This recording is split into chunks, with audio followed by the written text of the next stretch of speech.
Welcome back to My View. Imagine this. It's the early 1990s, and an eager teenage caddy at a golf course in Westchester, New York, catches the eye of a certain real estate mogul named Donald J. Trump. Fast forward 3 decades, and that same young man is no longer watching history play out. Instead, he's helping to shape it.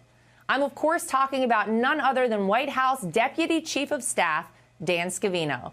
From the early days of the 2016 campaign to the toughest fights inside and outside the White House, Scavino has been at President Trump's side in victories and in challenges. And through it all, their mission has never wavered: to fight for this country and the people who believe in its promise. Dan Scavino, you are Deputy Chief of Staff here at the White House. Thanks for sitting down with me for a little bit. You got it. So you are, I think, the person who has been around the longest with President Trump. You were there before even day one, Dan. Yes. Right? Tell me your journey, because I knew you way back when, and you were the general manager at Trump National Westchester, and here you are as Deputy Chief of Staff of the White House. It's quite a journey. It's been the journey of a lifetime. I've been with him a little over 30 years. And over the past 10 years, in the good times and or the bad times, no matter what was going down out there, whether it was the lawfare waged against him and his inner circle, or attending a World Series game as President of the United States, or doing a campaign rally in front of over 100,000 people. No matter what, we'd be on the plane and he'd say, "You're so lucky I took you on this journey." And, you know, I say to him in return all the time, "Thank you, Mr. President, for taking us on this journey." It's been one hell of a journey over the last 10 years, in addition to the 20 years prior to the 10 years of getting involved in this crazy world of politics. And you have seen the full transition of Donald Trump, the politician. Those early days are very different than the man who sits in the Oval Office today. It's been an incredible transition. He was a New York City mogul and tycoon who redefined the New York City skyline. And when I met him, I was 16 years old. Caddying, working in the bag room in the restaurant up at a golf course in Westchester that he came up to purchase. He's just a powerful leader, a powerful presence when he walks into a room, and everybody out there that's been in a room with President Trump will know what I mean, even before he was president. But to take the reins and be the President of the United States and lead the greatest nation on earth, and what he has done and what he has accomplished over those years, again, I go back to the journey of a lifetime, because the guy fights each and every day to put America first and to make America great again. It's been one hell of a ride. I think about the fact that he could have been president for 2 consecutive terms, but he had the 4 years in between. And I actually am one of the people who will argue those 4 years were very necessary. I think he even was continuing to learn, even though he wasn't physically here in the White House. What's your take on that? I completely actually agree with that train of thought, in the sense of we had a great 4 years when he was president, and all the things he got accomplished over those 4 years, despite Russia. After the conclusion of this term, he will go down as the greatest president of all time. Just hang in there, America, because he's doing it now. He's going to continue to do it. So give me a sense from the inside in terms of how this West Wing is operating, because for people on the outside, I think they feel like it's harmonious, everything is firing on all cylinders. Things are working beautifully. I remember when we came in for the first 4 years, and just the attacks on us relentlessly. I remember stories of, Team Trump is in the White House. The first couple weeks, they don't even know where the light switches are. They don't know how to turn the lights on in the cabinet room.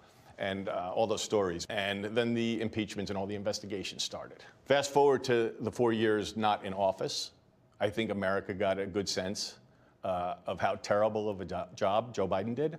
The administration, gas prices, food prices, everything through the roof. Wars breaking out everywhere. None of that took place when President Trump was in office, for the 4 years prior to that.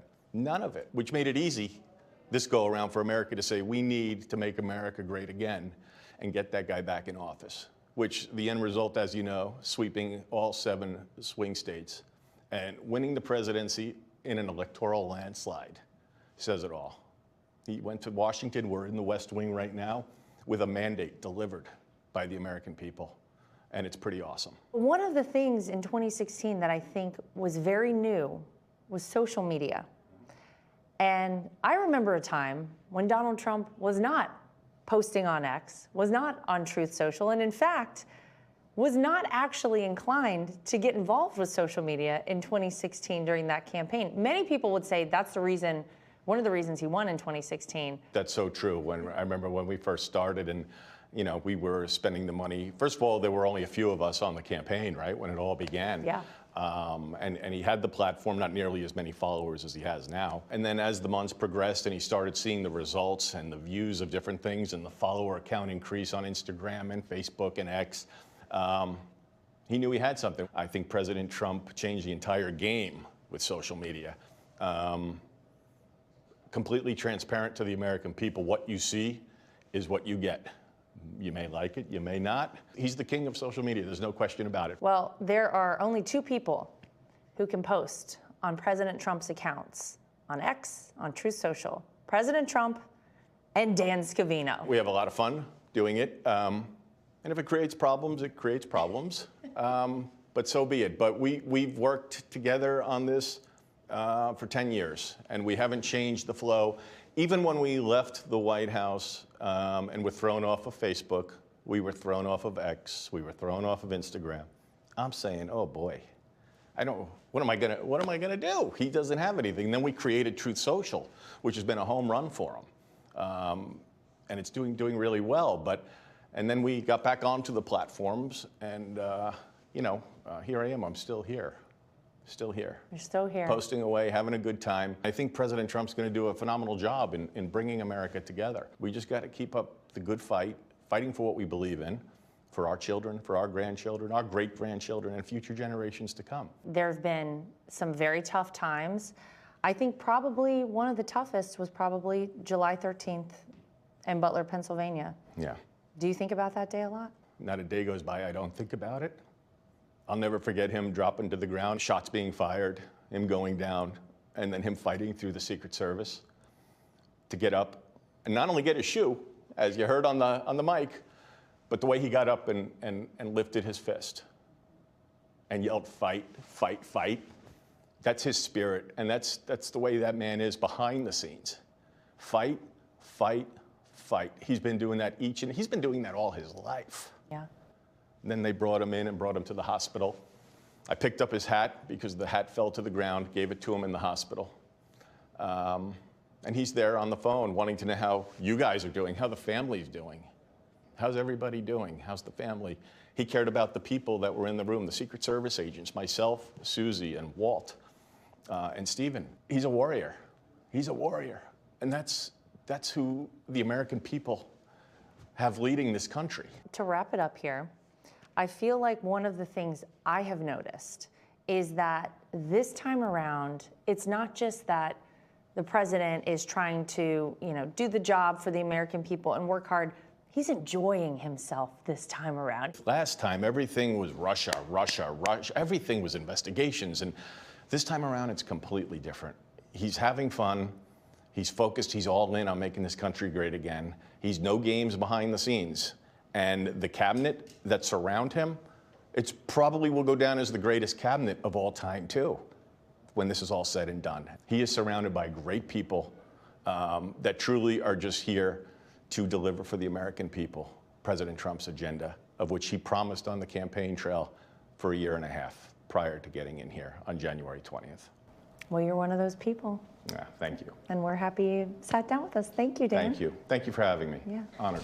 Hey, Sean Hannity here. Hey, click here to subscribe to Fox News YouTube page and catch our hottest interviews and most compelling analysis. You will not get it anywhere else.